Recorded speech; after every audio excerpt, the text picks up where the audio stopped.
Music by Amber Recording Studio, Delhi. Presented by All Hit Bhojpuri Music.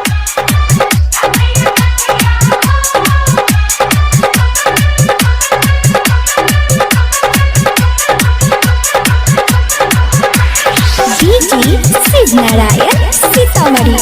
Singing by Bansidhar Chaudhary. मौगी खेला करी खोल दे छै बकरी तोड़ ले छै रही के साग बेटा के हमर बहु छिकिया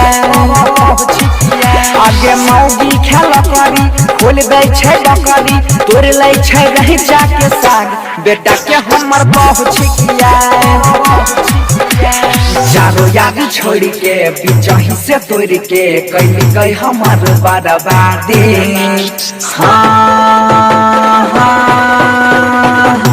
मौगी बेटा खाओगी छौरी भाई खाओगी जहिया पकड़ाबै कुछो नहीं कराबै फाड़ देबै पकड़ के राग बेटा के हमर बहु छिकिया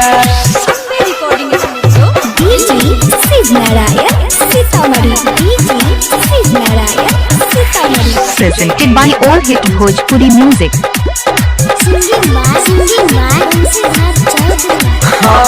खेत में असह चेत में सब मिला के हडल गए उजाई अब बेटा खाओ की भाई खोकिया झूठे सुनै छै हमरा से गाय हाँ खेत में असह चेत में सब मिला के हडल गए उजाई अब भाई खाओ की खेला रहिया झूठे सुनै छै हमरा से गाय घास काटे आबै छै बकरी चराबै छै आरो करै छै रंगबाजी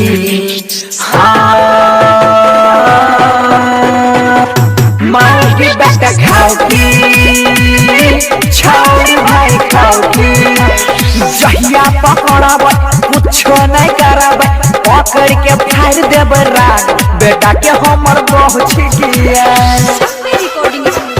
DJ Sid Narayan, Sitamarhi. DJ Sid Narayan, Sitamarhi. Presented by All Hit Bhojpuri Music. Singing by Bansidhar Chaudhary.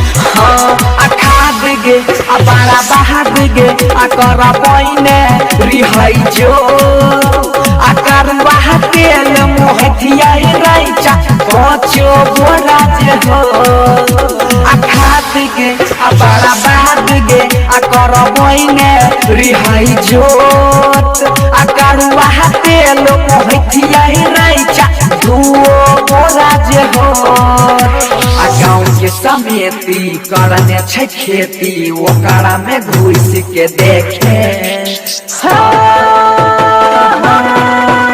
मौगी बेटा खाओगी छौरी भाई खाओगी जहिया पकड़ाबै कुछो नहीं कराबै पकड़ के फाड़ देबै राग बेटा के हमर बहु